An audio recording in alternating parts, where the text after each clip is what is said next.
tonight is Thanksgiving Eve. It is that turkey time of year, and that means it's time for the battle for the picket fence, as the Cambridge Falcons will be in tonight at Dilboy Stadium taking on the Highlanders. The Falcons come in a very, very vaunted offensive squad as they average 31.5 points per game this year, Eddie.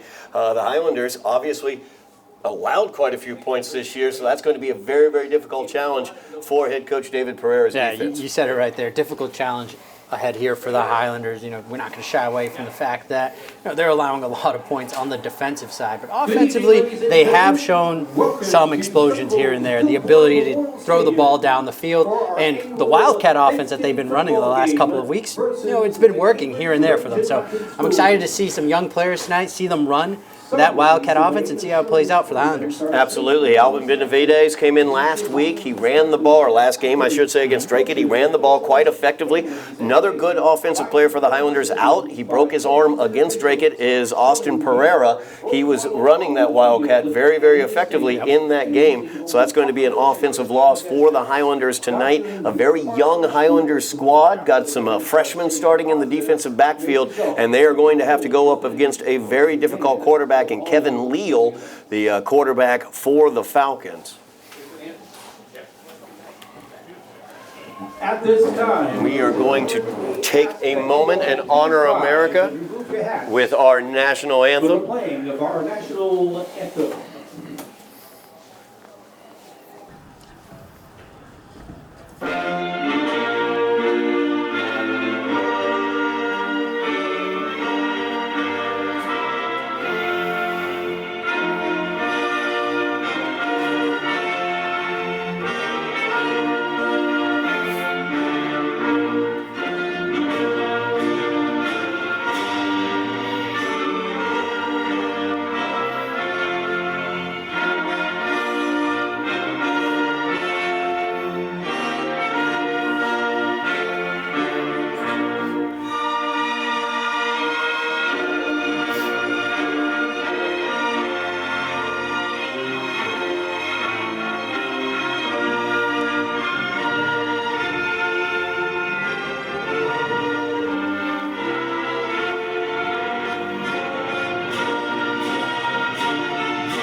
Cambridge did win the toss, I believe. We will see who winds up. They will receive the opening kickoff. Highlanders will be kicking off, so they will get to see that Cambridge offense out onto the field relatively quickly. Just a couple notes in terms of the history of this backyard rivalry, the battle for the picket fence. Somerville 71 wins, Cambridge 42 wins, 18 ties in the history of this rivalry. The rivalry itself goes all the way back to 1887. In the games held since 1887, 62 of those games have taken place on or around Thanksgiving. Highlanders, of course, have that lead, 71 wins to 42 for Cambridge. The longest winning streak was for Cambridge and Somerville. Both have had winning streaks of 8 years, or 8 games, I should say. Highest point total was Somerville back in 2017 with 45 points. And there have been 13 scoreless 0-0 games. Somerville's been shut out 32 times, Cambridge 50 times in the history of this rivalry, as Luca Vallen's ready to kick this one away for the Highlanders. Highlanders in the home red, white numerals. Cambridge in the white with gold numerals. Cambridge moving left to right. Highlanders will move from right to left on your computer, phone, or TV screen. And we are underway. Onside kick here. Onside kick. Attempted right off the bat by the Highlanders. Cambridge will get the recovery there. Highlanders looking for any advantage that they can get to get started here. No doubt about it. Highlanders looking to try to steal something there. Look for some possible plays like that, some trickeration as well throughout the evening. talked to head coach David Pereira, also the defense coordinator for the Highlanders. Talked to him about the choices he's got to make on the defensive end with this explosive Cambridge offense. Yeah, it's not necessarily the greatest show on turf, but they're close to it, averaging about 31 points per game. So it'll be interesting to see how Coach Pereira and his defense decide to come out and line up here. Quarterback for the Falcons, number 7 is Kevin Leal. Falcons come out, 2 receivers to the far side, 2 to the near side, single back in the backfield with Leal. As Cambridge starts this possession at their own 44-yard line.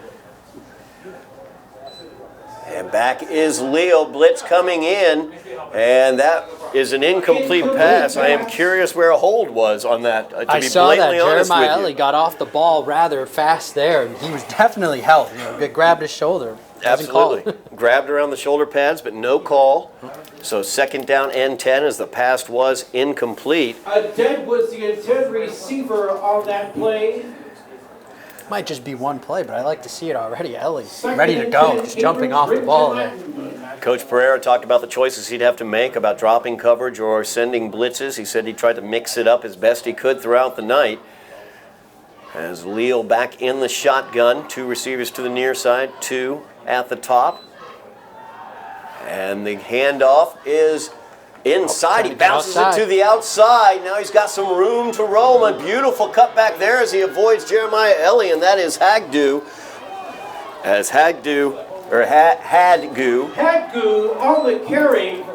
Yeah, Hadgu, one of the captains for the Falcons, and definitely one of the most explosive players that they have on the offensive side. And you can see just what he can do there. Yeah, Hagdu, great job of backing out of that hole that wasn't there where the play was initially meant to go, and bouncing it to the outside gets the Falcon first down across the Somerville 40. And they have it 1st and 10 at the 38-yard line of Somerville. Now they have trip receivers at the top of the screen. Single receiver at the bottom, that is Aiden. Leal back to pass, looks to the left, circles back, comes over to the middle, tries down the seam. That is an incomplete pass. And he had him there, just a little too much sauce on the ball there by Leal, and he misses his wide receiver. You can see already the Falcons trying to get the ball vertically down the field, so a challenge here for the Highlanders. Yeah, the Falcons come out here, they're going to spread it. They're not going to shy away from what they're going to do. They're going to try to get the ball deep to their wide receivers and test these corners early. 2nd down and 10 for the Falcons. We talked about how many points they've scored during the year. One of the common opponents between the Highlanders and the Falcons is Medford, the only common opponent. Cambridge only got 13 points in that game, but that was good enough for the 13-12 win over Medford. As the handoff up the middle, and good job there in the middle of the Highlander defense as they're able to get Hadgu down. But Hadgu leans forward, gets a little bit more, and gets about 1.5 yards out of it. Yeah, and that was Alvin Benavidez meeting him in the middle there, and he was having a battle with Hadgu, and Hadgu able to pick up a couple of yards on the play. 3rd down and 9. Benavidez definitely one of the stars for the Highlanders throughout this season. We've called his name on the defensive side. We've also gotten the opportunity to call it on the offensive side as well, as he's been used running the ball in the last game and also the best blocker on the offensive line. So a big 3rd down here for the Falcons, 3rd and 9. Leal back in the shotgun. And it's the jet sweep as they toss it to Kabeb. And he has got the 1st down and more, breaks a few more tackles and is out of bounds. So he was able to get the corner on that one.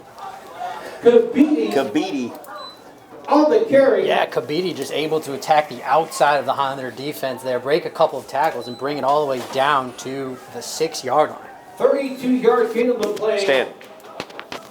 1st and goal to go. Cambridge Rich and Latin from the Somerville 5-yard line. 5-yard line is where Cambridge will have it. 1st down and goal, just under 10 minutes remaining. Cambridge started this drive just across midfield at their own 44-yard line. So they have it now inside the 5 of the Highlanders. They keep that shotgun formation with the 4 wide receivers here down at near the goal line.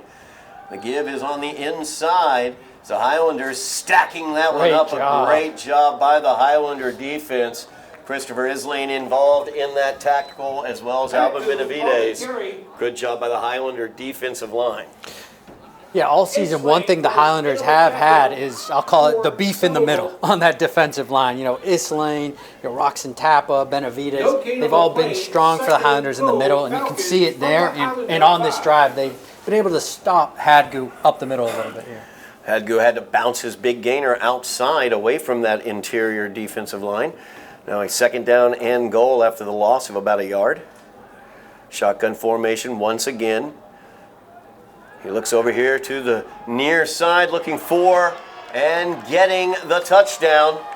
Touchdown, Cambridge. I'm trying to see who that went to. Let's wait for confirmation here. Looks like number, I want to say. I love light numbers on light jerseys. They're my favorite Yep. things. They don't consider us when they make those jerseys. That is correct.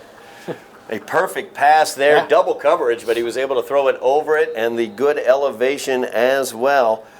May have been Bashir, I think. Ayan Bashir, I And that's believe. number Or is it 13? looks like 88, I believe. It was actually Jordan Sanchez is what I'm going to go with. Number 88 here for the Falcons. So the touchdown goes for the Falcons. And a kick was blocked on the extra point. Good job by the Highlanders getting in on that one. So a 6-0 lead here for the Falcons. So Highlanders look to get the ball. Falcons find pay dirt on their opening drive. Now, one thing we've been talking about, the offensive effect of the Falcons throughout the year, averaging over 31 points a game. However, defensively, they've allowed 30 points a game. So the opportunity for the Highlander offense to possibly get some points here on the board as well is out there for them. Yeah, almost Detroit Lion-esque if you're thinking about the NFL. True. You know, score a lot of points, but also give up a lot of points. So with the Falcons, anything's possible here. I'm excited to see offensively how the Highlanders are going to come out. No doubt about it. Highlanders looking for their first win in this series in the past 3 years, or 4 years actually, if you want to count the COVID year. There was no game back in 2020. Cambridge won back in 2019, and last year Cambridge won 26-6 on Thanksgiving Day. They lead 6-0 here on Thanksgiving Eve here in 2022. So the Highlanders looking to stop that 2-game Cambridge winning streak here in the battle for the picket fence. Battle for the picket fence, one of the longest rivalry in sports. 132 times this has been battled. These two teams, these two organizations, Cambridge has changed throughout the years in terms of the naming of the school itself. But yes, for 132nd time, they are meeting here today at Dilboy, as that is kicked around but picked up. And Lucas Brito with it now. As Brito gets across the 30 to the 32-yard line. Lucas always running very hard. Oh, yeah. One thing with Brito, he's going to run hard. He's quick, and you got to catch him to bring him down. And the thing about Lucas, he's short in stature, number 13 there. He can get lost in the mass of bodies in the defensive and offensive trenches there, and then sometimes just pops out the other end with some good yardage gained. Yep, we've seen him and Austin Pereira, who's out tonight, be able to do that, the last couple of weeks here. And just as we're talking about him, he'll line up right next to Santiago. Yes, absolutely. And the give is to Brito as he runs it off tackle to the right side, gets probably about 3 yards on that play. Gets it out to about the 35-yard line, to the 36 is where they're going to mark that one. So a 4-yard gain on first down. I know that's what Coach Pereira would like to do, to keep the offense on schedule. Get 4 or 5 yards, just keep on moving the chains and control the clock.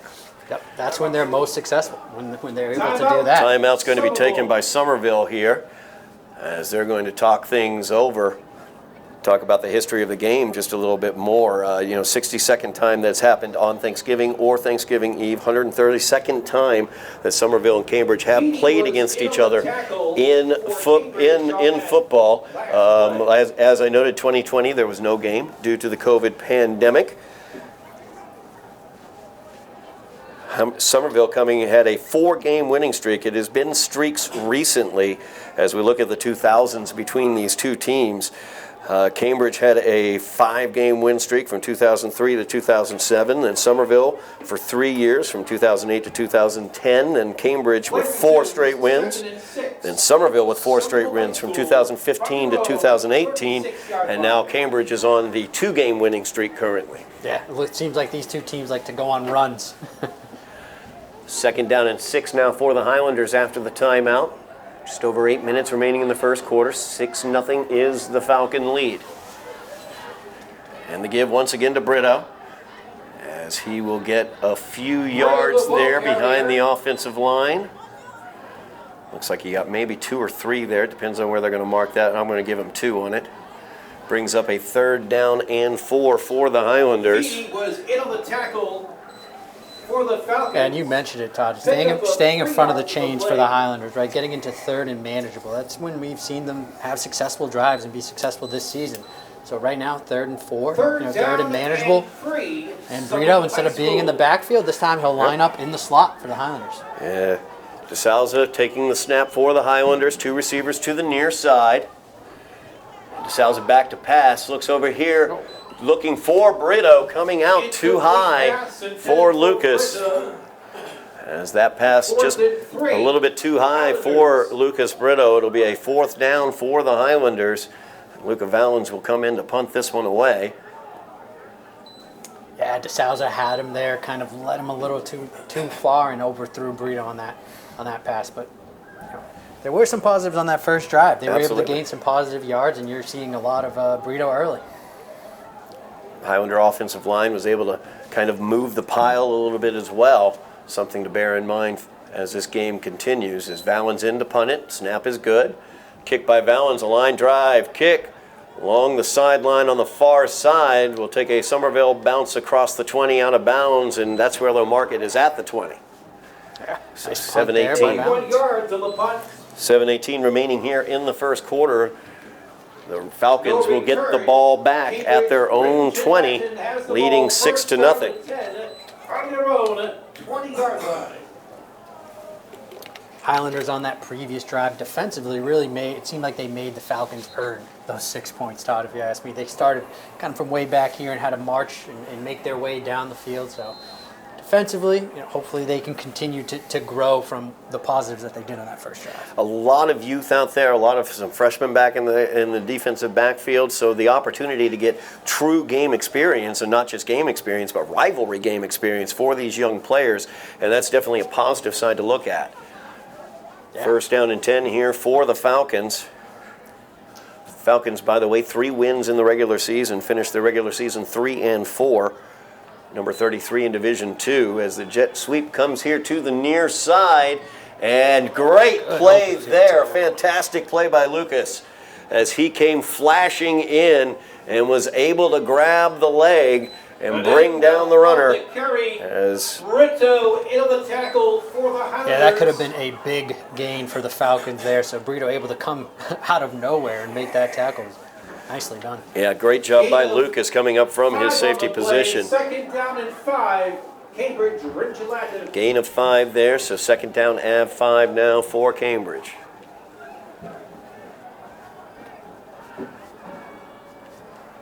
Leal in the shotgun, trip receivers top of the screen. Looks like maybe a blitz coming here on the near side from Ernst Pierre. There comes Ernst as the roll goes to the far side. Pass is complete as Brito is able to force him out right at the 1st down marker. Looks like it's going to be good enough for the 1st down. As the pass went to McGowan. Yeah, that was a smart decision there by Leal, able to roll to his left, avoid the blitz, and pick up that 1st down for the Falcons. McGowan on the reception. 1st down and 10 for the Falcons. 6 minutes remaining here in the first quarter. The Falcons have it at their own 30, leading 6-0. First and 10 for Cambridge, Ridge and Latin from their own 30-yard line. Leal back in the shotgun again, man in motion to the near side. Leal back to pass, looking for a real wheel route to the motion man, and he's got him as Hadgu. Was that Hadgu came in that? Or I believe that was Aiden. Touchdown, Cambridge, Ridge and Latin. As the motion man, I believe that was Aiden who came across number 9. Liban Aiden came across in motion, ran a wheel route, and it was hit perfectly by Kevin Leal in stride for the touchdown. Yeah. You could tell they practiced that one, Todd. Yeah. That was in stride. It's a great pass and nicely done by Aiden to get open and score a touchdown there for the Falcons. Absolutely. The motion overloaded the zone on the near side. There was nobody running with Aiden down the field. Perfect pass. Absolutely perfect pass in stride. So they will go for 2 here, leading 12-0 with 5:37 remaining in the first quarter. Tight set here. They will spread it out now. Trip receivers to the near side for Leal. Back to Aiden. Back to Aiden, and he is in for the touchdown. Aiden on the reception. So Aiden with the big touchdown reception, and then receives the 2-point conversion to make it a 14-0 Falcon lead here, as the Highlanders will get the ball for the second time this game. Somerville 14-0. Yeah, you talked about the kind of inexperience, the younger players that the Highlanders have playing in that secondary. They had the receivers at first covered tight, but it was Aiden able to come across that confused the defense a bit on that wheel route, just was wide open. Absolutely. And like you said, obviously practiced, very effectively practiced, because Leal's pass was just absolutely perfect. Yeah, give him credit there. He could have closed his eyes and probably hit him on that one. So a 14-0 Falcon lead here. Falcons went 3-4 in the regular season, 1-1 in their postseason games as they beat Lincoln Sudbury Regional 42-6 and lost 28-7 to Winchester last week. Short kickoff, fielded around the 20, and some room there, spinning through tackles and being pushed back at about the 38 is where he was able to get to. That's Ismail Mack. Ismail Mack getting some action here on special teams on the for the Highlanders. And nice return. Excellent return. Spun out of a tackle and was forced back when he finally was brought down. Took a bunch of Falcons to bring him down. He got it all the way out to the 39-yard line. Some good field position here for the Highlanders on this second possession. DeSouza comes out.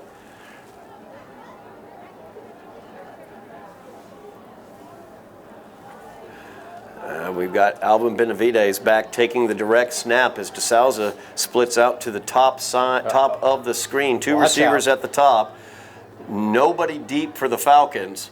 So they are packing the line, and there's Alvin as he dives forward, carrying a couple Falcons with him for the 6-yard gain on first down. Brings up a 2nd down and 4 for the Highlanders. Good, powerful running by Alvin. Yeah, it seems like anytime Alvin Benavides touches the ball, he's picking up 5. Yeah. Even if he's falling forward, it's going to get him 5 yards. That is a big boy running the football there for the Highlanders. He's a big boy running the football, but I've been impressed with his ability to kind of wait for blocks to develop. He's shown some patience. He's shown his ability to find holes as well. Agile, yep. Benavides will not be taking this direct snap. I'm trying to see who that is back there. Could be Naheem Simon there. Yes, I believe it is. And he is brought down immediately. Correction, that was actually Burrito. Oh, that was Lucas. Okay. Yeah. Did look like an 8 for a second. They're getting us with the numbers tonight. Yes, they are. Loss of 3 on that play, so it brings up a 3rd down and 7 for the Highlanders. In the area for the Falcons on defense. Highlanders, of course, coming off a 1-7 regular season. They were able to shut out Chelsea at the end of the regular season for their victory. Somerville High School. 29-0 was that Chelsea score. We have that available for you, by the way, on Somerville Ed TV if you'd like to check out that game. many other games as well. It's a 3rd down and 7 here. DeSalza back in. The pass out here to the near side, and that is in and out of the hands of Jeremiah Eddy. Heard some footsteps, I think. Yeah, I think Ellie saw the corner coming and turned his head around, wasn't focused on the football, and incomplete pass there. Highlanders will punt. Somerville High School. So Luca Valens coming back in to punt for the Highlanders.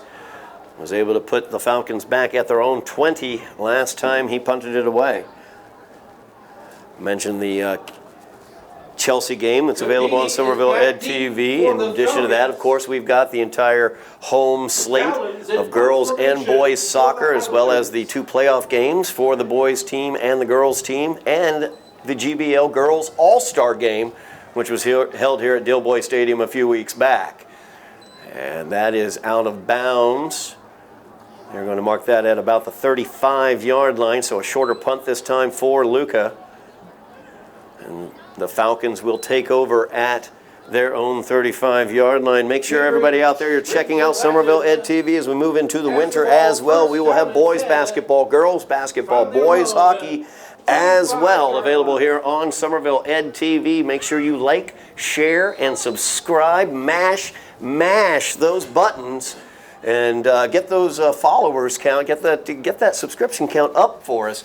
We've got that near 1,300. We want to see it get over that 1,300 mark as we move into these winter sports. It's the boys basketball, girls basketball, as well as the hockey coming up here on Somerville Ed TV. Yeah, I noticed as well, Somerville Ed TV, they even have games from years past. Absolutely. So if you want to relive your glory days, go on there and watch. Or if you want to verify whether your uncle who comes over tomorrow during Thanksgiving talking about how great of a player he was way back in the day, check out Somerville Ed TV. We might have proof of that. As this handoff to the near side, great job by the Highlanders as they were able to string that one out and bring Hadgu down after a gain of about 3 yards on the play. 2nd down and 7 now for the Falcons. Yeah, there was a group of Highlanders defenders there making that tackle. This time they did not let Hadgu bounce it outside.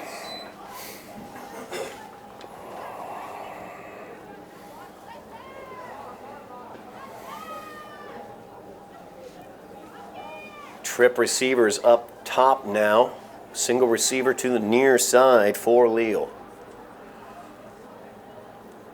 Hadgu goes in motion, and Leal looks over that way and now is going to rifle it down the field, and that is just out of the reach. Incomplete pass. As he was trying to hook up with Jordell Sanchez, but just out of Sanchez's reach. Sanchez had a few steps. Yeah, and it looks like Leal did the smart thing. He attacked the single coverage. Sanchez had a step on the corner there, but Leal with an overthrow. Brings up a 3rd down and 7 for the Falcons. Flores and Mack were on coverage downfield for the Highlanders on that last. Mack, one of those young freshmen that's starting in the defensive secondary for the Highlanders, number 26, also had that kickoff return earlier. So 3rd down and 7, trip receivers to the far side. And looks like we had a little motion or offsides. We're going to get an offsides call against Ernst Pierre here on the near side. I also noted that the running back moved as well, but they're going to get Hadgu did flinch, but they're going to get the offsides instead, bring up a 3rd down and 2. I saw that as well, but in that type of situation, I guess it's whoever they saw first, and unfortunately for Pierre, it was him. Yeah. So 3rd down and 2 now instead of a 3rd down and 7. Same formation they were in. Now they have the man in motion, but he will stay. And they're going to get another offsides against the Highlanders. Yes, they are. It's the right side of the Highlander defensive line. There. The entire right side jumped. That's one of those, the ref, when he announces it, entire right side defense. 48-yard line. I like to say when a bunch of Highlanders do something good, it's a host of Highlanders making a tackle. Well, in that case, a host of Highlanders hopped off sides. So a 1st down and 10 after the penalty at the Falcon 48-yard line for Cambridge. Watch the ball on this play here. The Falcons have been going on 2 the last 2 Benavides times. is looking at the possibility of blitzing. Instead, he will spy the quarterback. Nice pass there for the first down, a gain of about 12 as he rifled that one in there to Aiden. Lyman Aiden on the reception for the Yeah, Falcons. Aiden kind of just sitting in the open space there waiting for the football. Leal able to find him, and first down for the Falcons. We've seen Lyman Aiden go deep and show his speed, and we saw right there his patience to settle into a zone, settle into an area, and just make himself available for his quarterback. Yep, that's exactly what they teach you right there. Under 2 minutes remaining in the first quarter. So Falcons drive with a 14-0 lead as they have the ball at the Highlander 40, first down and 10. Leo back in the shotgun. Hadgu out in motion here to the near side. Pass will go to the far side, and the wide receiver screen busts wide open as Jeremiah Ellie's able to chase that one down, but McGowan with a huge gain there gets it inside the Highlander 15. Actually, just outside the 15. They're going to mark it at the 16-yard line. First down and 10 for the Falcons. Yeah, McGowan taking advantage of the open space there. That was a nicely run screen for the Falcons, and he was just able to pick up a lot of yards in that play. Dante Howard checking into the game for Aiden.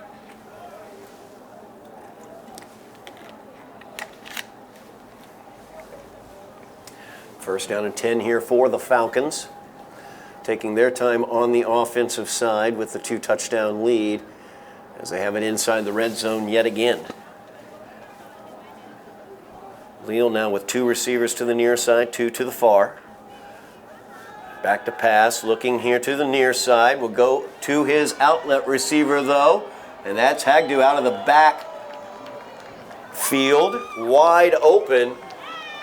As everybody was covered down the field, Leal, an excellent job just moving through his progressions. Smart play by Leal. He saw everyone was covered, saw Hadgu wide open, got it right to him, and easy touchdown there for the Falcons. Hadgu from 16 yards. Just looking at the fact that Leal is a senior, so that is number one. You can see the experience right there in that play where he checks down and is able to get the touchdown even on a check down. But then on top of that, we won't have to deal with him next year. That's a good thing. That's a good thing. Leal definitely showcasing his arm talent tonight. Going for the 2-point conversion with the 14-0 lead. They spread the formation out. There's that Leal screen. looks back into that back corner again. Back pylon throw there. A little too high and out of reach of his receiver. So the 2-point conversion is no good. A 20-0 Cambridge lead is what we currently have. And the Falcons of Cambridge leads the Falcons have put 60 points up on the board twice this season. I bring that up only. I was going to ask, why are you bringing that up, Todd? I bring that up only because of the record for points scored in this rivalry set back in 2017 by that Somerville team in 2017. They scored 45. It's 20 points now. First quarter is just now ending. That's a record that might fall by the wayside tonight. I'm hoping you jinxed it there I'm for trying the to. Highlanders' sake, but you're right. They put up 20 points in this first quarter. This Falcons offense is looking pretty explosive, and they're going up and down the field right now. Mack are back deep for the Highlanders. That kick is going to... Oh, let that go out of bounds. Matt got it and picked it up and started running with it. And okay. All right, I thought he might have been out of bounds when he picked it up, but no, apparently not. So he gets it out to the 20-yard line, 25-yard line, I should say, young Mr. Mack. Yeah, he was holding onto it with one hand. I don't know if you noticed that. A little nonchalant. I was a little nervous about that, I have to admit. He wasn't. On their own at 25-yard line. You know, there's the old saying about a loaf of bread and all that good stuff. But first down and 10 now for the Highlanders at the 25-yard line. They've gone 3 and out on their first 2 possessions. Trailing 20-0. Highlanders would love to get something going on the offensive end. Once again, it is Benavides in the backfield as Alvin will take this direct snap. I'd imagine he's going right up the middle here. I think he'll follow those blockers that are lined up, and he does try to, but a really good job there by the Falcon defense as they got the penetration. They were able to hit Alvin a couple yards behind the line of scrimmage. Alvin forced forward for a gain of 1. Yeah, I think the Falcons were ready for that play there. They knew, obviously, Benavidez, he's going to get the football. He's going to try to run up the middle and follow his blockers. So nicely done by the defensive front for the Falcons. Well, I talked about trickeration after that attempted onside kick earlier to open the game. At some point, you just want Alvin to take one step and just throw the ball. Just toss the ball to somebody running downfield and see how far he can throw it. That will do it for the first quarter as the Highlanders trail 20-0 after 1 against the Cambridge Rindge and Latin Falcons here at the Battle for the Picket Fence here at Dilboy Stadium. As the Falcons were able to convert on every single one of their offensive possessions, a touchdown on each of those offensive possessions. We've definitely gotten to see how good Kevin Leal is at the quarterback position and how good Aiden is at the wide receiver position, as they have connected for some very, very lengthy plays, including a 60-yard touchdown pass on that wheel route. Yeah, and for the Highlanders, you got to keep fighting, stay the course here. We mentioned it earlier, a lot of young players on the Highlanders offensive and defensive side trying to make a name for themselves. So you're trying to show off for coach. You want to continue to play hard and get out there and keep fighting.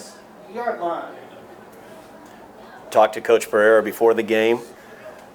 Just talked about the season and his excitement moving forward from this season. He feels like he was able to basically right the ship to some degree in terms of the direction of the program. And he's really excited about the young talent that he has coming in as well, and that he currently has out playing on the field. Yeah, building a program or rebuilding a program, no easy task. No doubt about it. Can't be done in one season.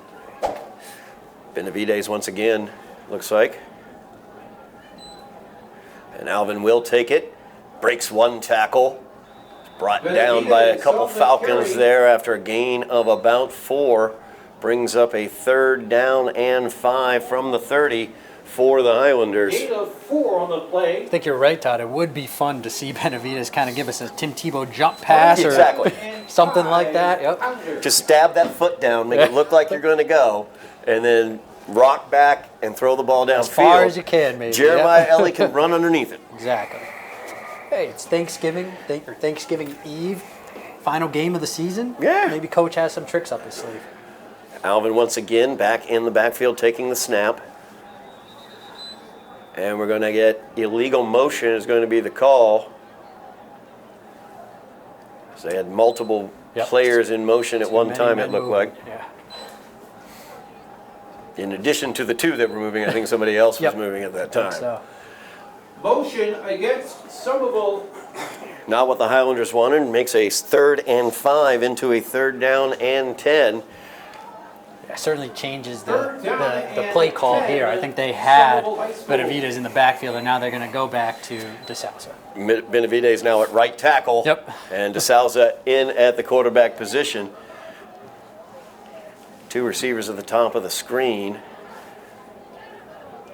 Nobody here to the near side for DeSalza. 3rd down and 10 for the Highlanders. DeSalza back to pass, looking downfield. Wings it down there, looking for Jeremiah Ellie. Go. And between 2 Falcons, Jeremiah Ellie goes up and makes the catch. Put that on the highlight reel. Ellie getting up there in double coverage and able to make a great catch. Absolutely. He was bracketed by the defenders. Good throw by DeSalza to get it in there, to drop it into that position. But Jeremiah just went up beautifully to get that ball. Yeah, that might have been DeSalza's best throw of the season, to be quite honest. It was a great job. Put it into the bucket there, and Ellie made a play. So the Highlanders get their first down of the game here in the 2nd quarter. Over to the Cambridge 44-yard line, where it is 1st and 10. Benavidez back, taking the direct snap.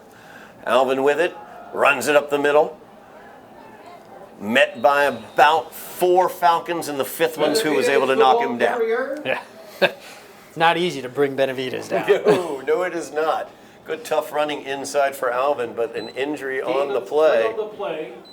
Looks like that could actually be Alvin. That would be a big loss for the Highlanders there. That would be a huge loss for the Highlanders. We spoke about how effective he has been on the defensive line throughout the season. But He's also an excellent offensive lineman, and we've seen him against Drake and then today with what he can do running the ball.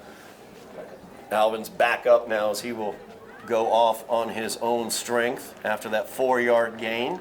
Good to see Benavidez jump up. He's a senior as well, Yep. so you know he wants to finish this game. No doubt about that.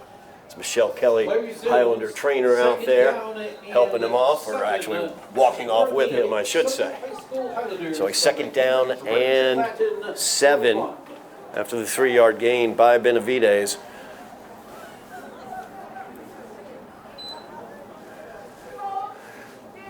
Now it looks like Lucas Brito back there to take the snap for the Highlanders. 2 receivers stacked here to the near side. Brito tries to bring it to the near side, cuts it back inside, and leans forward, gains about 1.5 yards out of that. Brings up a 4th down and 5 for the Highlanders. Or 3rd down and 5.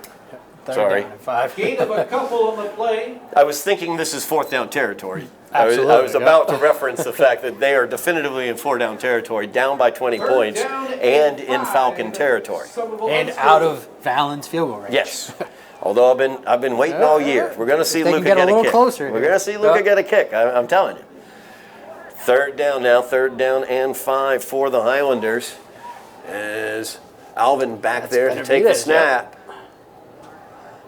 And he will run it up the middle. He gets the 1st down and more. Look at that. Alvin Benavidez. Look at that. Trying with a stiff arm inside the 10, across the 5, into the end zone for the Highlander. Touchdown. Benavidez, who would have thought?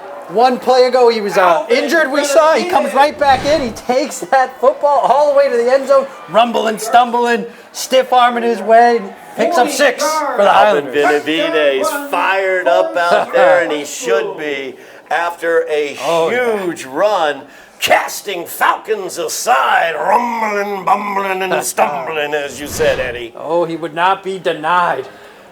So the Highlanders get their first touchdown of the game, and it will not be a shutout tonight. So snap is good, hold is good, kick is up, and it is good.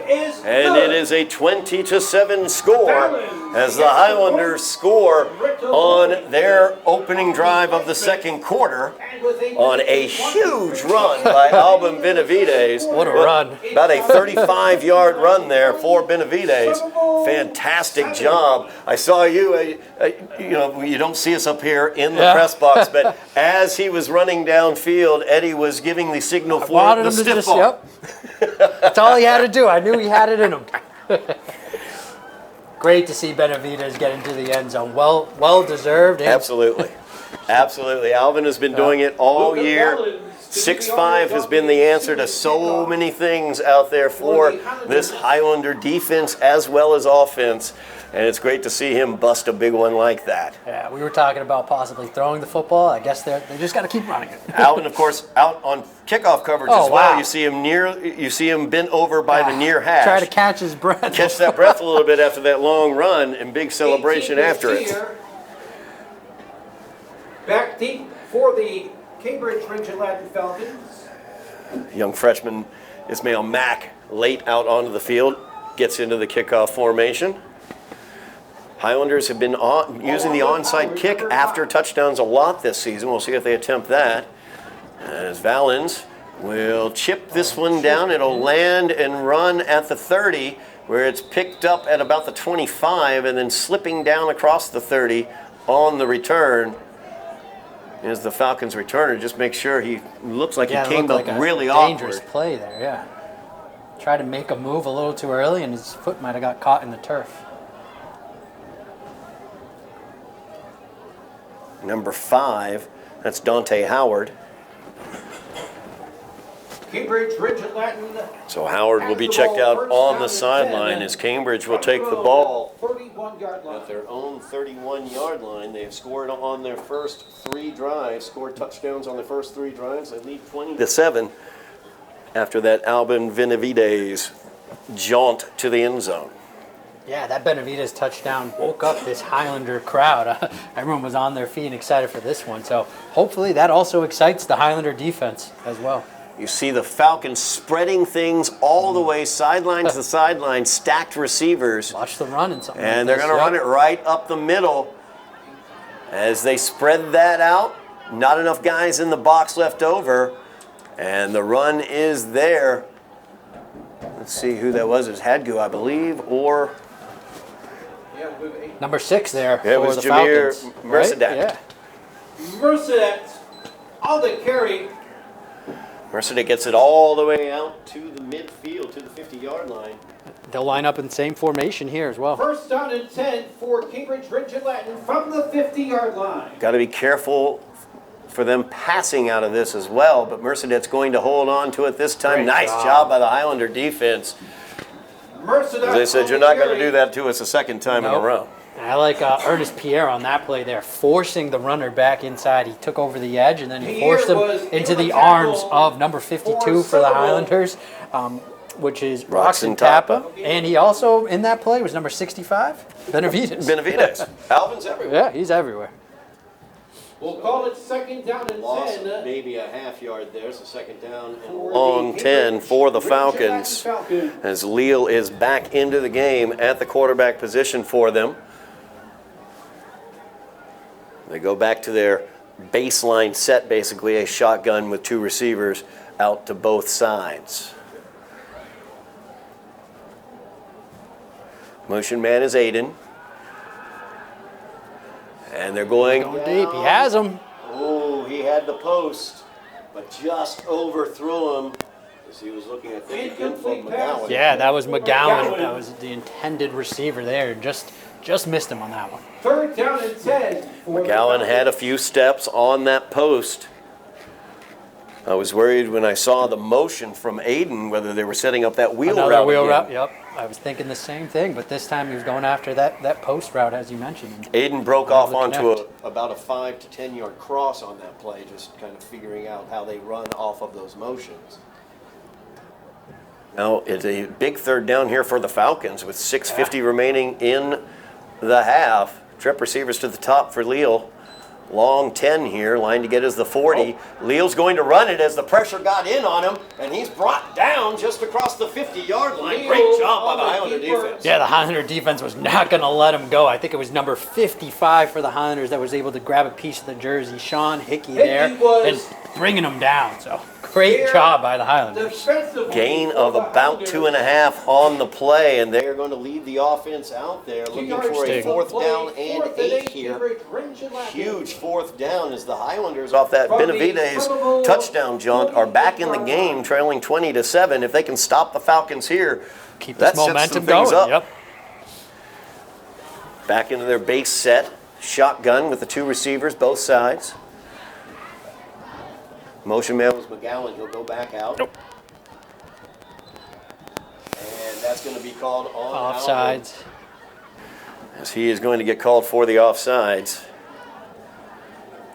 That is very helpful to the Falcons as they look to get this 4th down. So now it'll be a 4th down and 3 for the Falcons. See whether they change the formation they were coming out of. Makes things a little easier for them to manage here now. 4th down. Clock runs, 5:40 remaining in the first half. Leal will once again take his time, receive the play call from the sidelines. They flip the receivers. As McGowan now on the slot on the near side. Aiden is now on the far side of the field. And low snap, but it's handled. Looking for the jet sweep, trying to string it out are the Highlanders. He gets the 1st down, though, and he gets a little more as he gains 7 on top of the 1st down. So he gets it to the Highlander 33 is where they're going to put it. 1st down for the Falcons as they convert a big 4th down after the Highlanders were able to get into the end zone to make this a tighter game. Yeah, and I believe that was Aiden there on the carry, and that was a huge 1st down for the Falcons. So 1st down and 10 now for the Falcons. That is a gain of 4:50 remaining in the first half. As Falcons look to add that on makes to the it 1st and 10 20-7 lead. Cambridge Ridge and Latin from the Somerville 33-yard line. A little tighter set here for the receivers as they fake the toss to Leal. Jeremiah Ellie got in there but was not able to bring him down. McGowan makes the catch along the hash. and is able to get in, breaking a couple tackles. I'm just going to say it's the second time Jeremiah Eddy got held. That's the second time Jeremiah Eddy Go ahead and say completely held. He was held by Hagdu. There was no question about it. If you're watching at home, hit rewind, watch 21, I saw it as well. Yep. Watch number 8. That's a holding. But touchdown for the Falcons. 2 obvious holds have not been called at all tonight by the officials. 4:19 remains in the first half.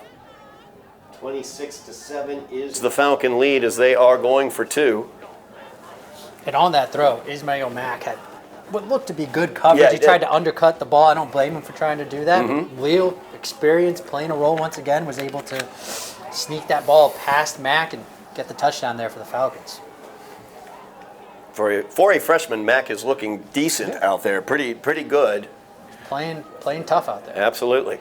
As Leo gets it, he rolls to the far side, fires it back across, and gets it in for the 2-point conversion to McGowan once again, I believe. Yeah, that is McGowan. Yep. Once again, out of the slot position. Just really good throw there by Leo. I don't know how you defend something like that. You bring your slot man to settle basically in the end zone, and then you take your right-handed quarterback and roll him to the right, so he's able to just throw right there to him. Good arm by Leo to get it in there, though. Definitely. You're hoping that your pressure, your defensive line, can get in the face of Leo and force a bad throw or get a sack on that play. That's your best bet. But Leo, definitely one of the better quarterbacks the Highlanders have faced this season. No doubt about it. No question about it. Definitely one of the better quarterbacks that we've seen this season. We've seen good quarterbacks. Link Classical, excellent quarterback play from them. Everett, excellent quarterback play from them as well. And that's one thing always to bear in mind when we talk about the averages throughout the season. If you look at the schedule the Highlanders faced and you look at the schedule the Falcons faced, the Highlanders did face a tougher schedule. More playoff teams on their schedule, things like that. However, currently, Falcons are winning right now on the field 28-7. 4:19 remains in the half. Plenty of time for the Highlanders to get a drive going, as that is a mishit football. Goes out of bounds at the 35-yard line. Smart decision this time by the Highlanders to let that one just roll out of bounds. Yep. They'll take it at the 40, I believe, is the rule here. So good field position for the Highlanders here, as they would like to cut into this 3-touchdown Falcon lead.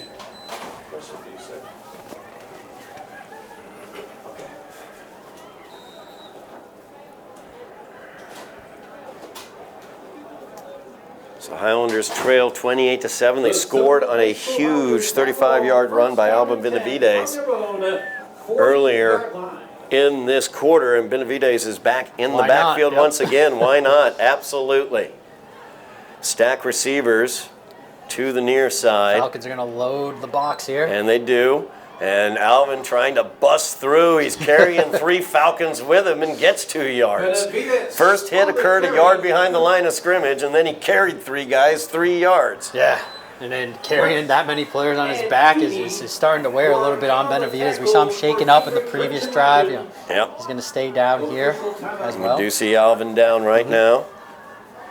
Alvin was down right before his big touchdown run as well. Came off the field on his own and then hit the touchdown run.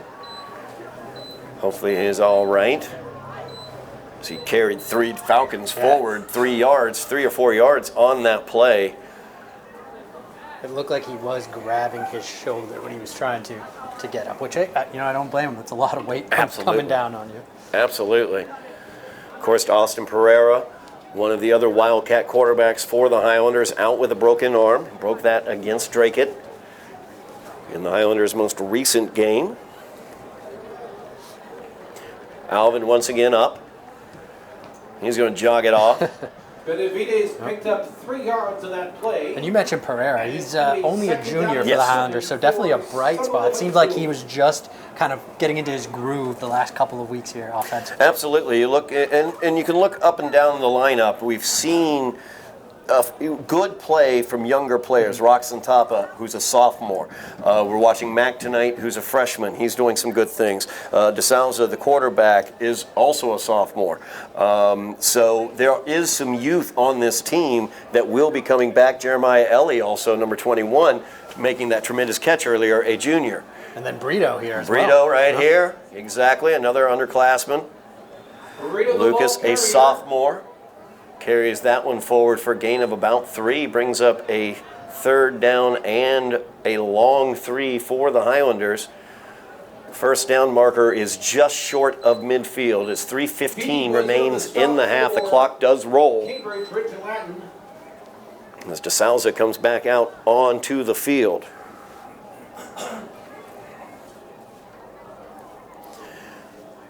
Four-yard gain on the play, 3rd and 3, Highlanders. Salza comes out again, but it's Brito lined up to take this snap here.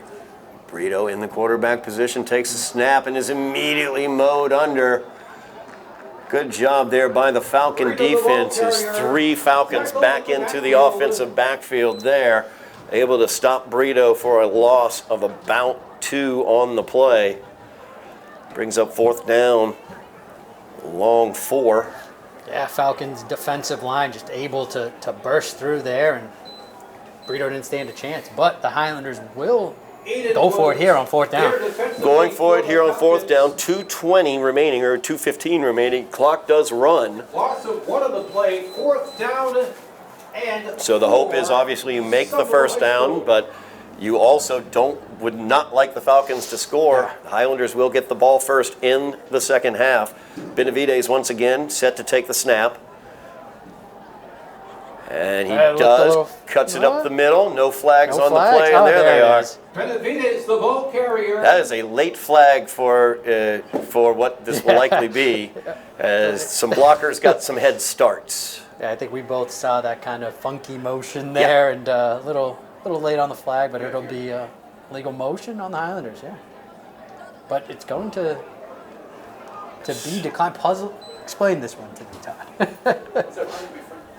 Now, from what I know, if the flag occurs previous to the snap, you can't decline the penalty. You can't decline a penalty. You kind of replay that down, in which case the Highlanders most likely would have punted. Right. But now they're saying that the Falcons are going to decline, and it'll be Falcons' ball. That makes no sense to me, yeah. And I wish we had a microphone on the official, because also I didn't see him make the motion for anything that was a call. I just saw him stick his hands out and say decline. It seemed like it was either a legal motion or false start. There was no other flag. But an illegal motion or false start both would result in our dead ball fouls that result in the play not having occurred. Thus, it would be 4th down and longer. But instead, it's now going to be 1st down and 10. 4th down. And the amazing part about it, I just want to point this one out to you, Eddie. Amazingly, somehow, in committing that foul, the ball moved towards the Falcons side of the field, because the ball wasn't on the 50, wasn't on the 49, was it? No, it was even a little closer to that, right? Closer to the 50. It was further from the 50. Oh, further. The line to make was the 50, and it was the ball was marked at the 46-yard line.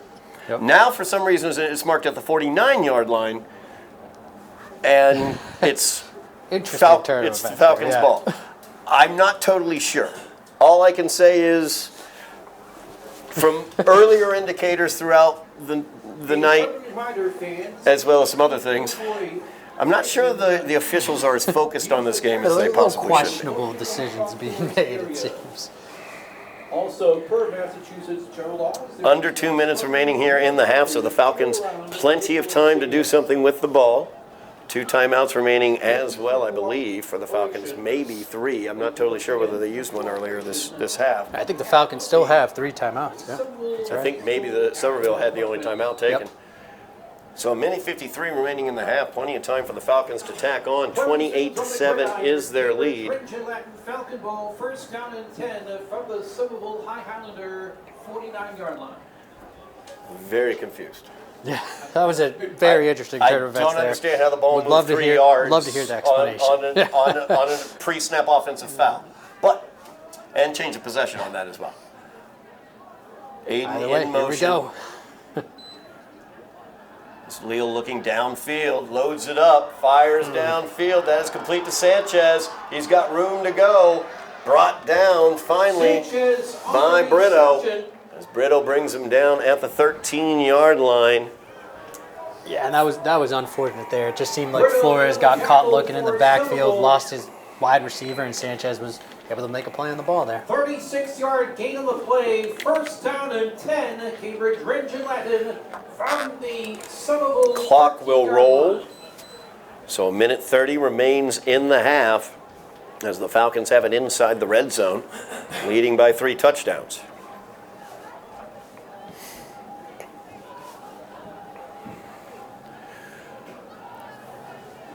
Leal in that base shotgun formation, joined in the backfield by Hadgu. Aiden goes in motion once again. Leal back to pass, steps up, throws it to Hadgu on the screen, but Hadgu goes the other way, away from his blockers, and is able to get the touchdown. Wow. Yeah. Just Hadgu just able to make plays there. Yeah. Just once again attacking the middle of the defense of the Highlanders, and they weren't picking up that screen, and easy 6 once again on that play for the Falcons. Yep, Hadgu once again available and open in that little space for the screen, but it was just kind of funny because the all the blocking was going to the far side of the field, and Hadgu cut it back to the near side, but was able to get around the corner and get into the end zone. So 34-7 is your Falcon lead. 1:01 remains in the half. Falcons going for 2.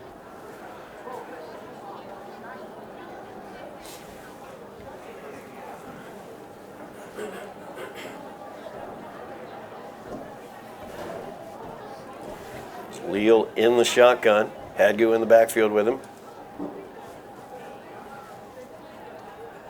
Leal will fire it out, and then a little trickeration there on the 2-point conversion as the pass went to McGowan, I believe, who then just tossed it back to another receiver for the touchdown, or for the 2 points. I think it was McGowan who scored there. McGowan scored there, and it was number 6. Was it Berinsky, number 12? No, I believe it was Mercat there that tossed it. Oh, okay. To McGowan. Yeah. I thought it was a double digit. Trickeration, though. Yeah. Tricked us. Tricked us a lot. So 2-point conversion is good. 36-7 is the Falcon lead. Falcons now lead by 29 with 1:01 remaining here in the first half. Highlanders will get the opening kick in the second half. So we will see how that plays into head coach David Pereira's play calling here late in this half.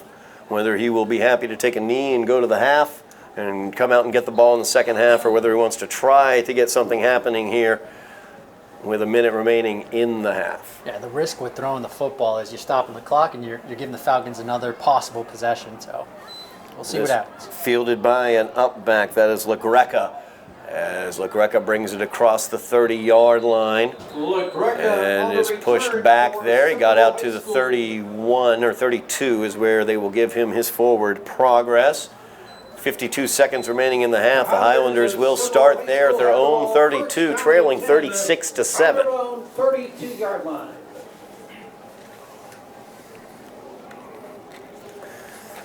LaGreca, a sophomore. I'm just calling them out as we see younger players out there playing.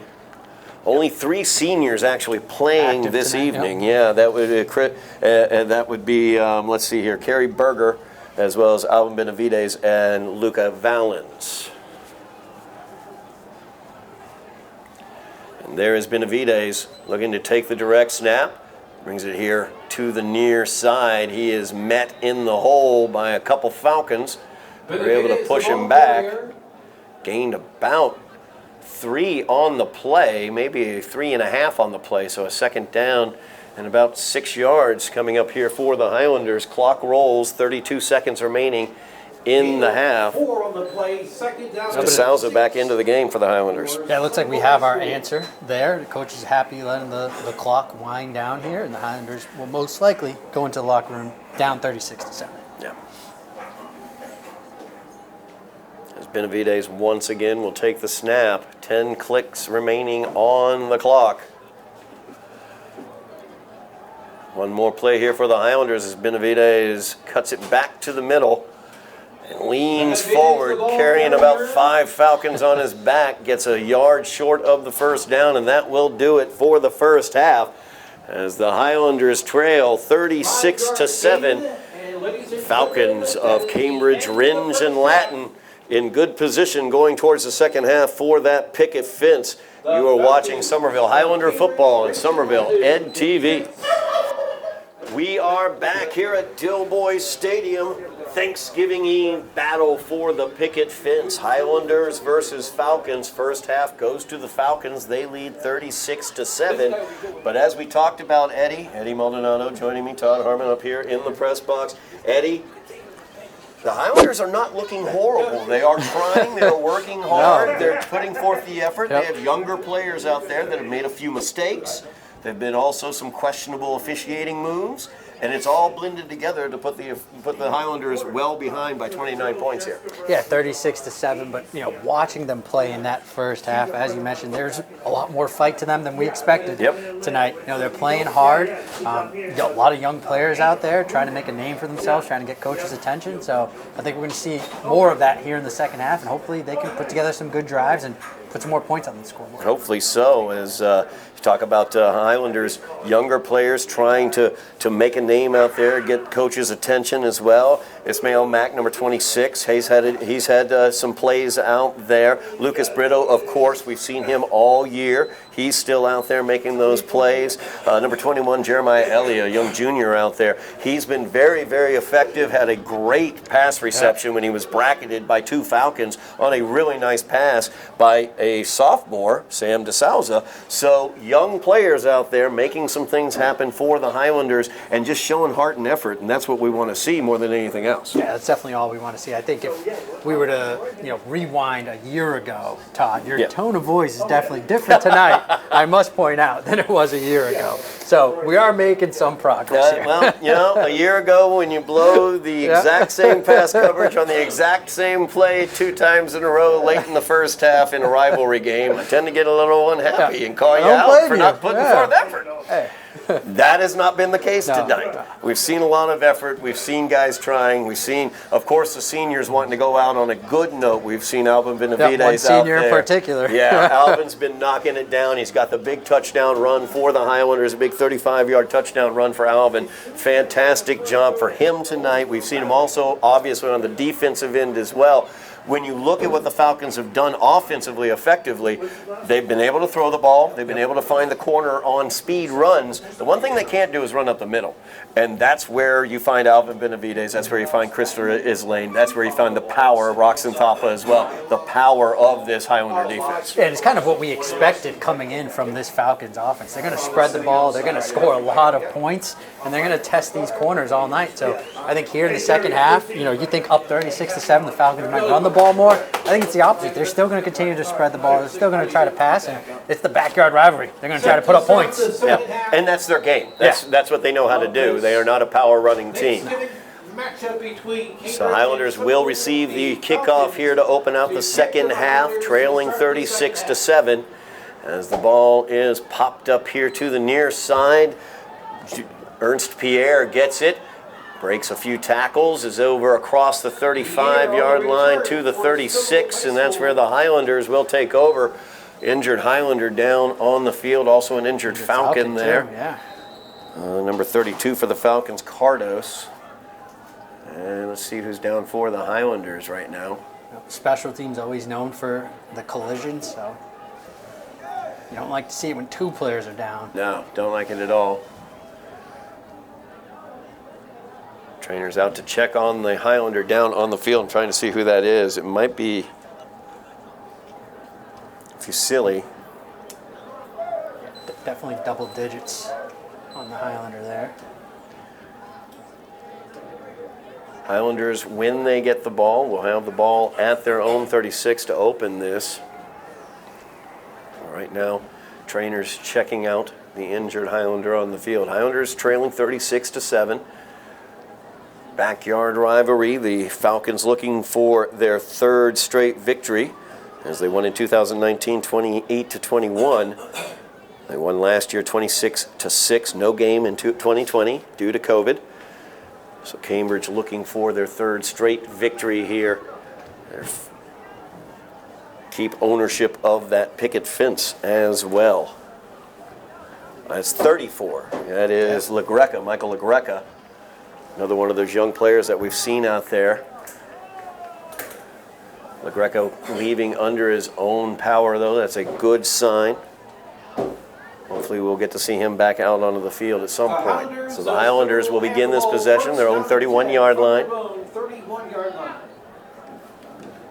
As DeSalza in at quarterback for the Highlanders. Highlanders have been running a power running game thus far. Might need to open it up a little bit. Trailing by 29 points here as DeSalza hands it off. Good run right up the middle. I think that's somebody new to the backfield. I think that's your man, number 26. Esmail Mack. Mack on the carry. Young freshman there. Esmail Mack. Yeah, when you play tough, you get rewarded. That's right. Like, so, 6-yard gain there for Mack. As he brings up a 2nd down and 4 for the Highlanders. It's just, and he's made some errors. You talked about how he broke on the ball, tried to get the interception on what it resulted in being a touchdown for the Falcons. But that's that effort piece. That's that learning piece. Yeah. You know, you got to make the mistake, you got to learn from the mistake, and then you got to improve. And that's what we're getting to see is some young players doing that. And I like to see that because they show the heart and the hunger. So the handoff once again is to Mack. Bouncing. As he's bouncing around, trying to spin forward, gets it out to the 41-yard line. They're going to give him that forward progress to the 41 and the first down. So Esmail Mack, 2 carries here to open out the second half for the Highlanders, gets the first down. 5-yard a young freshman. Well, they got to give their RB1 a break. You know, they can't have Benavidez running it all the time. No, well, Benavidez, when he's not running, he's going to open up holes for whoever is running or try to pass protect for whoever's throwing. That's exactly where Mack's running. He's running to the left side of that offensive line. That's where Benavidez plays. That's where Alvin is. That's what I asked. I asked Coach Pereira, are we going to see 6'5" carry the ball? He said, we're going to see 6'5" carry the ball, but I got to be careful because he's my best blocker too. So DeSalza back in the backfield once again to take the snap. 2 receivers to the near side. DeSalza back to pass, looking downfield, fires it, looking for Ellie. Ellie tries to cut in front of the defender and is unable to get home as that one falls just out of reach. Had the single coverage, tried to get that one in there, but was not able to connect. So it'll bring up a 2nd down and 10 for the Highlanders. Yeah, they got the look that they wanted, and like you said, just unable to connect there. But I like it. You know, keep trying those Falcon corners. You know, when you have one-on-one coverage and someone as tall as Ellie, throw the ball up there. 2nd down and 10. DeSalza gets it, hands it off. There's Mack once again through a big hole on the right side. Goes for a Highlander first down. And going to mark him just shy of the first down. A yard shy of that first down. Very short yard. So a 9-yard gain on 2nd and 10. Brings up a 3rd and short for the Highlanders just across midfield. Yeah, Mack just hit that hole with some explosiveness there and almost picked up the first down. 3rd down and 1 for the Highlanders. Mack still in the offensive backfield with DeSalza, 2 receivers to the near side. They give it to Mack. He'll bounce it around. Good job by Mack as he found the hole. Some penetration there for Cambridge. Cambridge came out of the pile with the ball, but they're going to say Mack was down and got the first down across the 45 to the 43-yard line. Good penetration right there in the middle of the formation by Cambridge. Mack able to avoid that penetration, bounce it around, and gain that first down. Yeah, good vision there by Mack, just able to kind of bounce off his guard and then hit the hole outside and pick up that first down. And clearly down by contact when the ball came loose, so. Nicely done. Esmail Mack, young freshman for the Highlanders, featuring as a running back now here in the second half, has gained 2 first downs for the Highlanders across midfield into Falcon territory. So they have it 1st and 10 at the 43. Highlanders trailing by 29, looking to tighten up this game a bit.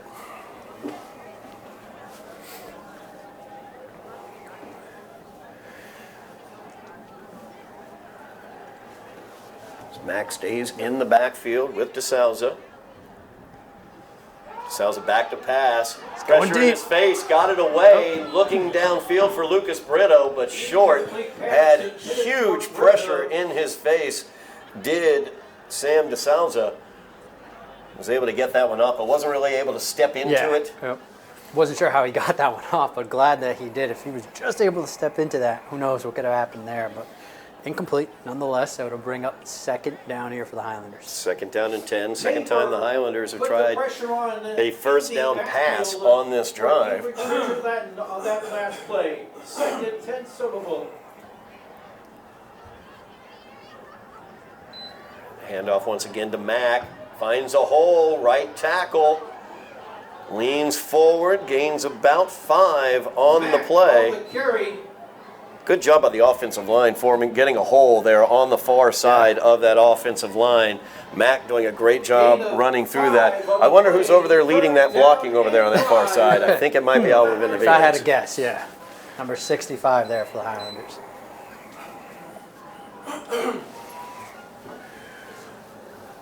Highlanders now third down and 5. Definitive 4-down territory for the Highlanders.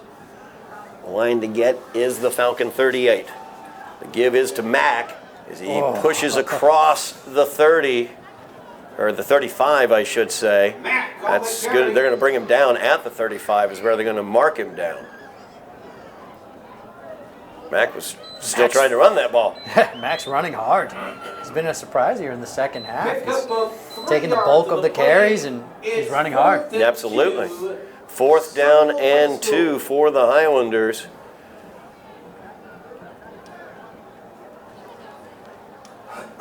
As Mack will come off the field. Might be Benavides time.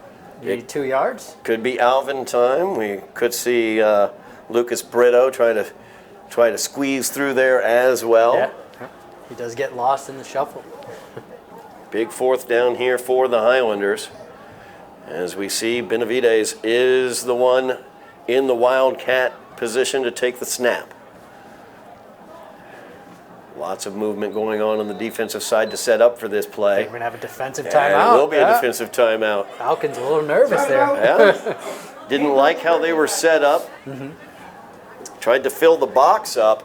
And I've been talking about it throughout the evening. When they are that close to the offensive line, when they are that close to the line of scrimmage, I know Alvin probably doesn't have a great arm. Although who knows? I'm interested to see. I didn't know Alvin I could want to run see it until the Drake game. So, but you take that step, and you get them buying in, and then you step back and just throw the ball as far as you can and let your receiver run underneath it. Or even in this situation, 2 yards, you can just have him turn, throw it to the outside receiver, pick up those 2 yards. Quick little screen. May have been something that the Cambridge coaching staff, head coach Roy Howard, may have seen, causing him to call the timeout here. I don't think he liked his defensive alignment there. I think he knew Benavides was going to carry the ball there, and he got a little nervous. So after the Cambridge timeout, 4th down and 2 for the Highlanders. Line to get is the Falcon 33. And there's Benavides pushing forward. Let's see where they mark him. Yep. He needed 2. He got 3.5, and that's good enough for the Highlander first down. There you go. Just like we called it, Benavides taking the carry right up the middle, following his blockers, and picking up that first down. Shout out to the offensive line on this drive. No question. Yeah. Good job by the offensive line. Alvin's going to come off. He's favoring that, looks like his right a little bit there coming off the field. His right leg a little bit coming off the field. Keep an eye on Alvin over on the sidelines. So we zero in on 6 minutes remaining here in the third quarter. Highlanders still on their opening drive. First down and 10 from the Falcon 32-yard line after the Highlander first down. Lucas Brito back to take the direct snap.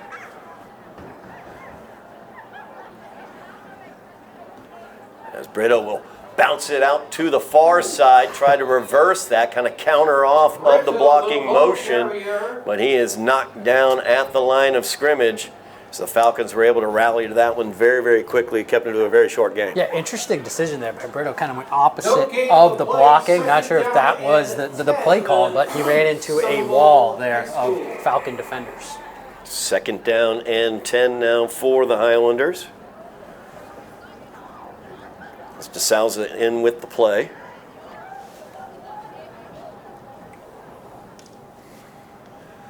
Of course, Highlander wide receiver / Wildcat quarterback Austin Pereira out with a broken arm that he got playing against Drakeit. Here's the 3rd down and 10 play. Highlanders trying to get it to the 22. Uh-oh. And Broken DeSalza play, saves this one as he keeps it, runs to the far side around the corner for the Highlander first down. Wow, DeSalza making something out of nothing. It looked like it was a broken play, and he was just able to use his feet, pick up the first down there. Sam showing speed I did not know he had. Yeah, as he was able to get to that corner, absolutely. DeSalza gains a dozen to the Cambridge. Highlanders are moving the ball here. Absolutely, they are. 1st down and 10 for the Highlanders at the 20-yard line. Of Somerville High School. Time-consuming drive here for the Highlanders. Opening drive of the second half, 4 minutes remaining in the 3rd quarter. Highlanders have had it the entire 8 minutes of this quarter so far. They might have it for this entire quarter, the way it's going. That is the way that David Pereira would like to play right now. I am aware of that. DeSalza back in at the quarterback position. 2 receivers on the far side. The give is once again to Brito. He bounces away. Gets through there. Was that Brito or Mack? That was Mack. That was Mack again, as Mack was able to bounce off of the attempted tackle at the line of scrimmage and ended up gaining about 3 yards on that play. That's Mayo Mack showing out right now. Yeah, Mack is a bright spot here for the Highlanders. We have some extra. We have chippiness. Yeah, some extracurricular activities. Anger has occurred. And you know, that happens in this backyard rivalry. That is correct. These young men have played against each other for a very, very long time. Rivalry runs deep, and you see some of it right there. We'll see what the outcome of all this will be as flags were flying, coaches out on the field, pulling people apart. We have unsportsmanlike is going to be the call against the Highlanders and against the Falcons. We're going to just offsetting penalties, I assume. Yeah. Everyone take a minute, calm down, and then let's keep playing. Everybody relax, take a breath. Unsportsmanlike conduct. We're going to unsportsmanlike both sides. Nobody thrown out of the game. That was my biggest concern, to be honest with you. I figured we'd go unsportsmanlike both sides. But I'm curious whether they're discussing if they were going to warn a player or anything like that. But it seems like that's not the case. Just telling the coaches. And 6 for Somerville High School. Yep, just checking in with the coaches here. You know, you want your players to play with some composure and relax here. And we will see they're leaving the ball where it is, so it will be a 2nd down and long 6 for the Highlanders after the conflagration.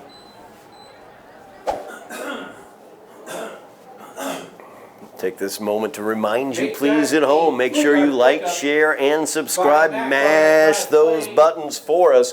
Get us over those 1,300 subscriptions. Get ready for the winter sports that are on the way. As the beginning of December, we will begin coverage of boys basketball, girls basketball, as well as boys hockey.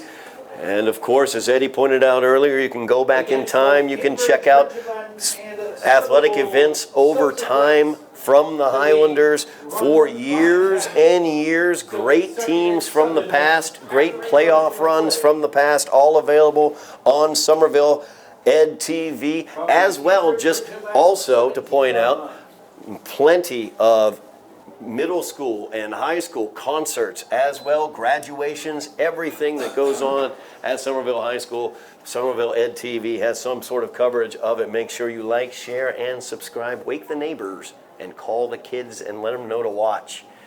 2nd down and a long 6 for the Highlanders. DeSalza will get the snap Hands it off to Mack. Mack tries to cut that one to the inside. He gets wrapped up by multiple Falcons and pushed back. After a gain of maybe a yard, it will bring up a 3rd down and 6 for the Highlanders. The line to get for the Highlanders is the 10-yard line. As they have this 3rd down, trailing by 29 points, 2:40 remaining on the clock here in the 3rd quarter. Definitive 4-down territory. I would think so. I know you would love to see a field goal, but I'm guessing 4-down territory here. Yep.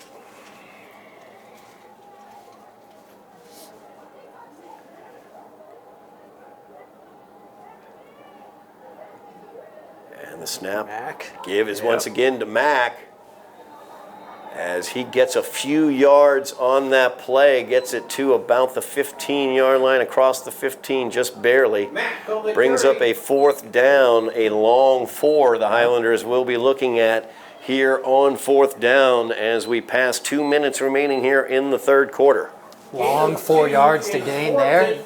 Looks like the Highlanders are ready to go for it as DeSouza is getting the play from the sideline. DeSouza with the play. Ismail Mack, young freshman, number 26, has been the driving force of this drive, except when they brought Alvin Benavides to get a first Surprised down. we're not seeing Benavides here. I'm a little bit surprised. Might be a little long. Might see a the throw 4 in yards. this situation then. Yeah, DeSouza back to pass, looks for the slant, and that is incomplete.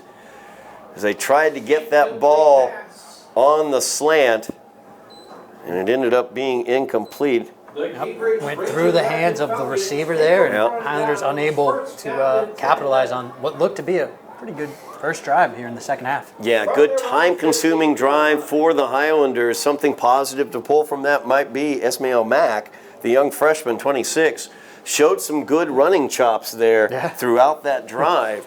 So something possibly to look forward to for the Highlanders in terms of a playmaker down the road.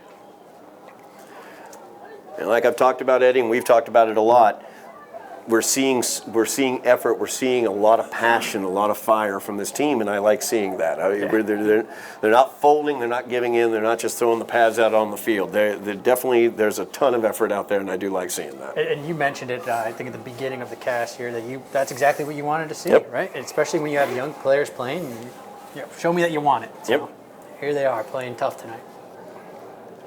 Minute 26 remaining in the quarter. Falcons now with the ball. They will start the drive at their own 15. Leo back to pass, looking well downfield. He has a man open. That man is Aiden, and Aiden is off to the races for the Falcon touchdown. 85-yard touchdown from Leo to Aiden, and that will add to the Falcon lead. As we talked about all the effort and everything that the Highlanders are putting into they it. Just took the wind right out of us there. Sometimes when you have exemplary talent like Leo and Aiden have, two seniors out there making it happen for the Falcons tonight, you saw it on that play. Just a perfect pass. Great pass and wide open there on that play. And the Falcons, as we mentioned, they're not going to shy away from who they are. They just spread the ball out. There was no running back there on that play, and found a wide open Aiden, and he was able to go 85 yards for the touchdown. So they will attempt the extra point. They tried an extra point after their opening touchdown. That was blocked by the Highlanders. They have gone for 2 since then. Here's the extra point attempt. Snap was good, hold was good, kick is up, and it is no good. Extra point attempt is no good.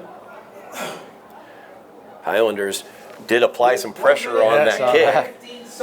So the score will sit at 42-7 is the Falcon lead. Somerville 42-7.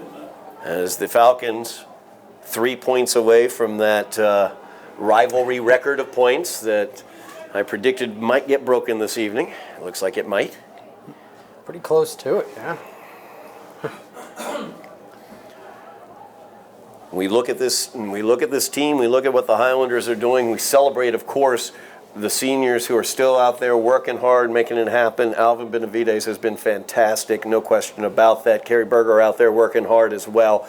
Also, Luca Valens, the kicker for the Highlanders. But those are the only seniors that we're seeing tonight. Aside from that, we're seeing a lot of youth, and we're seeing some mistakes, no question about that, some poor decision-making at some points in time as well. But every single one of those, hopefully, is a lesson attached and learning attached. You can't teach the heart, but you can teach the positioning and the decision-making. And we're seeing the heart, and now you just have to coach them up from there. Yeah, and that's a good thing for Coach Pereira. You know, you want to be able to turn on the film and have something to grow from. As this one out of bounds once again. So Highlanders will get this one at the 40-yard line. Second kick that went out of bounds. Yeah, a negative tonight for the Falcons, I would say, is the kicking game. Yeah. Extra points, kickoffs. 35-yard line is where they'll set it. Penalty on the in-swing kickoff, and that will Highlanders will take over now at the 35-yard line. bring up a first down and 10. First down and 10 for the Highlanders. A minute 15 remaining in the third quarter. Highlanders' first possession of the half lasted about 10 minutes, resulted in no points. Falcons had the ball for one play and got a touchdown. Yeah. 85-yard pass to Aiden. 10 minutes for the Highlanders, 10 seconds is all it took for the Falcons. Lucas Brito back there, I believe. Is that Brito? It could be that's Mac again. I think yeah. Mac's taking the direct snap now. As Esmail gets wrapped up at the line of scrimmage, only a gain of a 1 on the play. He ran right into the defensive line. Yeah, he did. Gain of 1, second and 9, Somerville. Clock rolls, 30 seconds remaining in the third quarter. See if the Highlanders get one more snap off here. As DeSalza out with the play.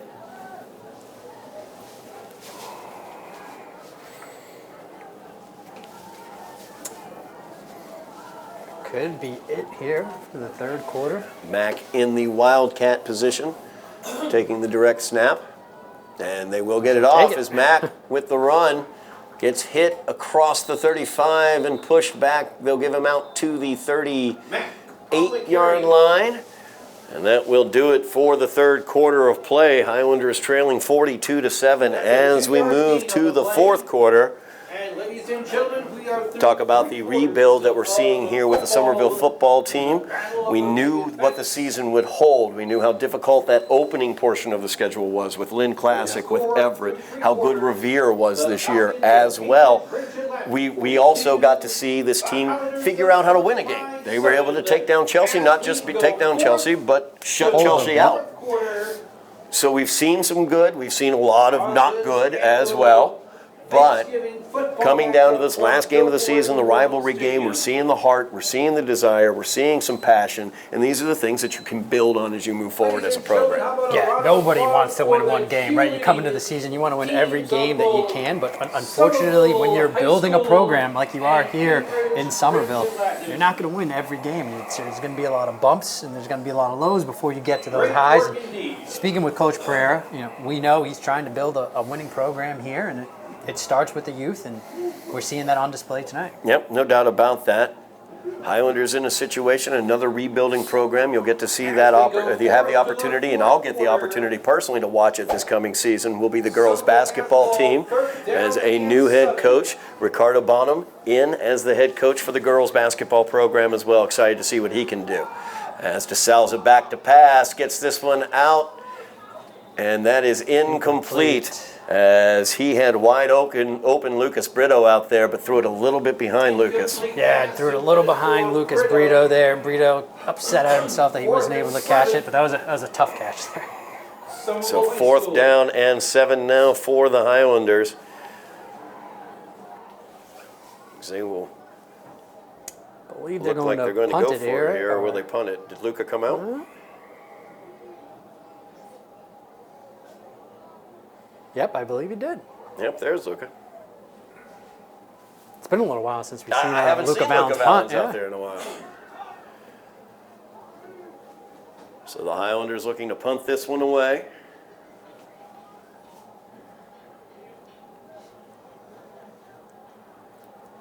Good punt by Bowman Luca. punt, yep. It will be fielded at the tackle. 32. Right there, Brito had him in his hands but wasn't able to get him down. And now he's got open field in front of him and plenty of room to go. Flag down on the play, though, at about the 43-yard line. There's going to be a hold. I saw it. Yep, that's the area of But then holding. again, I've seen 2 other holds that were not called, so we'll see what the heck's going to be the call. But it looks as if this is going to come back. Yep, definitely seems like it's an area of holding, and that is Holding. and a face mask. So, Whoa. oh, wait a minute. Wait a minute. So the Yeah, signal was a hold. holding. There it is again. Okay, hold. Holding, but he doesn't Pausing. signify who did the hold. They're going to give it a touchdown. They're going to stay with it. So it I could believe be for the off- third time tonight, I've seen a clear and obvious hold that the referees have Here we completely go. ignored. Personal foul, face mask on the Highlanders. Yes. And then he pointed And then towards he just the pointed camera, Falcons so side. maybe not a hold. I They don't just know. called the face mask. They called there. the face mask against the Highlanders, I guess. So touchdown will stand. So the touchdown stands, and we have a new record for points in the rivalry. As they look to add on, the snap is good, hold is good, kick is up, There you and go. it It's good. is good. So 49-7 is the lead for Cambridge, and that is a new record for most points in a game in this series, as Cambridge has taken the record away from the 2017 Somerville Highlander squad that scored 45 points against the Falcons back in 2017. Yeah, we knew the Falcons could put up points. Wasn't sure if they would put up 49, but here you go. 49-7, they lead in the fourth quarter. We are playing in the range of the largest margin of victory as well. Currently, the largest margin of victory is Somerville 44-0, a 44-point margin of victory. Kickoff, the punt return for the touchdown was good. And That it's was now way back in 1898, so they brought the covered wagons. I don't think it was a Dilboy. Might have been on a dirt field somewhere. Somerville racked up 44 points, won by 44. Currently, the Falcons lead by 42, so they have the opportunity here to put the largest margin of victory in. And here is the mark-off for the face mask. So they clearly did not call As a holding result, on There that. was no holding call. penalty Yep. against Somerville. Cambridge, Rich and Latin I'm going to need a will kick it definition of from the holding Somerville after 40. this, I Todd. don't understand. What I understand holding to be is not being applied to this game. As the return here by Brito. Now we're probably going to get a hold of against there on against the the Highlanders. Highlanders there. On the return. Yep, that's exactly what he just signaled. Exactly what he just signaled was a hold. And I'm not crazy. The white cap, the head official, signaled holding two But different then times, signaled face but then mask. signaled face mask. I don't understand. Well, this is going to get backed up. Well, we know they can signal holding at least. Yeah. So the Highlanders will get backed up here. Half the distance to the goal from the location of the foul will pin the Highlanders all the way back at their own 8-yard line. Clock is running during all of this due to the broad amount of the lead for the Falcons, which probably, honestly, could result in this not being the largest margin of victory in the history of the rivalry, because the clock continues to roll. We're under 7 minutes now. Highlanders, on their first drive, took 10 minutes. And the give once again is to Mack, and he is wrapped up in the backfield. Good job on the defensive line, trying to see who made that tackle. Looks like Xavier Reardon got him, I think. The Falcon defense. I think that was 34. Once again, light jerseys, I light saw numbers, 4, yep. difficult. But I think 34, Xavier Reardon My eyes listed tell as me a 14, linebacker. and we don't even have 14 Yeah, see? listed. There so we go. We'll go with 30. We'll go with 34. So a loss of a yard on that play for the Highlanders brings up second down and 11. Somerville.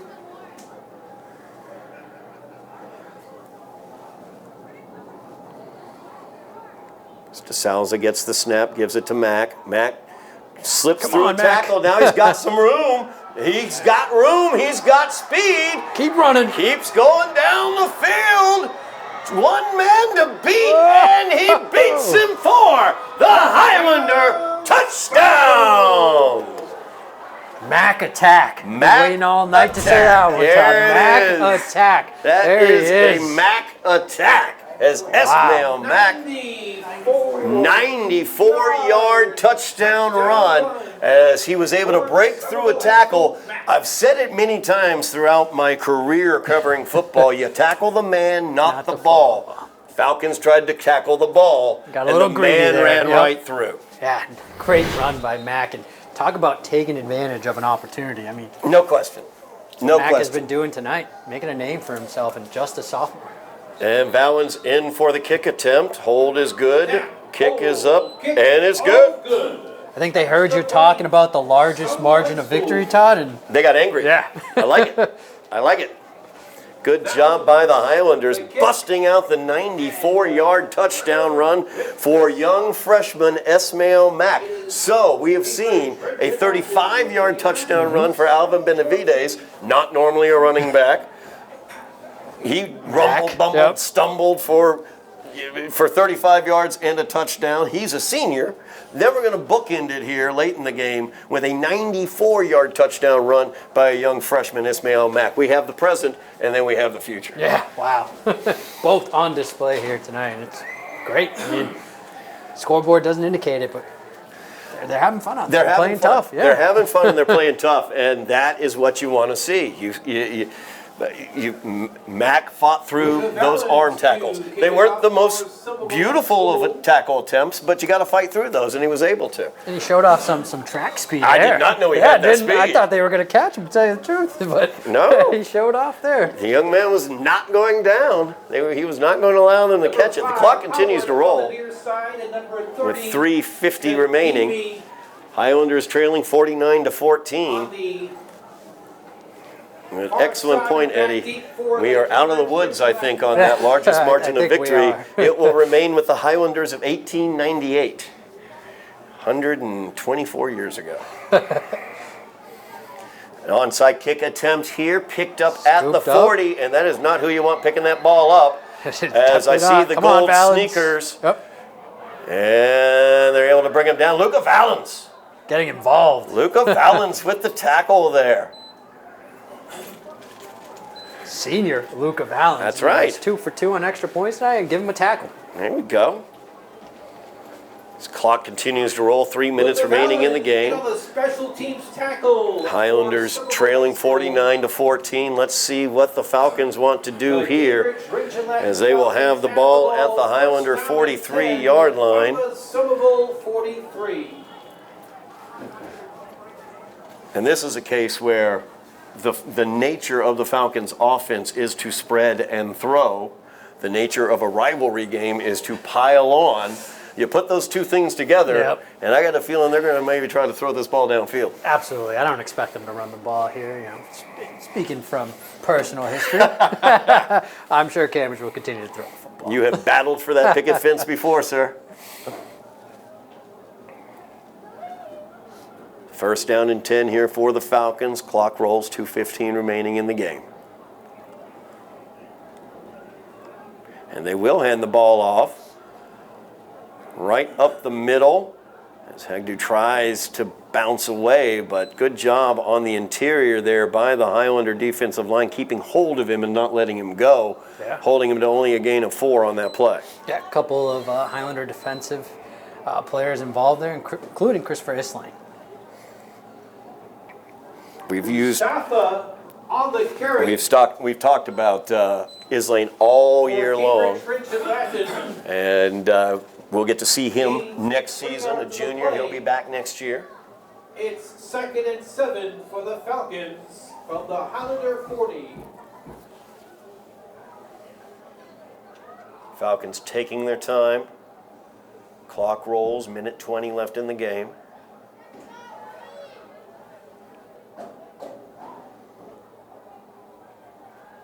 Fumble. Fumble of the ball. And it's loose. bouncing around. Alvin Benavides picks it up. He's got the stiff arm out. He's looking to carry some guys. And he's finally brought down at the 20. Alvin Alvin Benavidez, a 35-yard touchdown run. Great play defensively. Great heads-up play. And a fumble recovery and run back to the 20. That's not who you want picking up that football there. No, it isn't. Not if you're the Falcons. Nope. Benavidez. Especially if you're the Falcons quarterback or running back who's not used to tackling people, and now here comes Alvin Benavidez into your face. Yeah. Wow. That's a great defense. defensive play, like you said, Todd, and a heads-up play by Benavidez to just scoop it. Tried to score there, but was brought down just shy of the 20. Clock rolls, 23 seconds remaining in the game. Can the Highlanders get a playoff here? We're going to have a timeout taken by the Falcons. Yeah, it looked like they had too many men on the Yep. field, perhaps. They weren't set. 2, 4, 6. Oh, nope. They said Nope. Timeout, Said and they're keep not playing, giving it. let's go. Keep playing.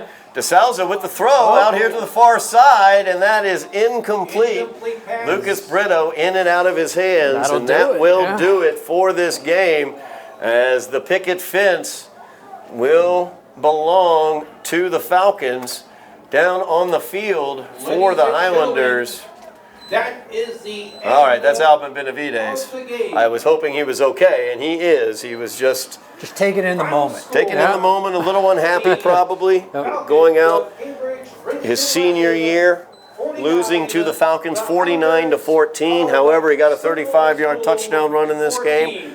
Put every single bit of his heart and soul into it. Fumble recovery, rumbling back to the 20.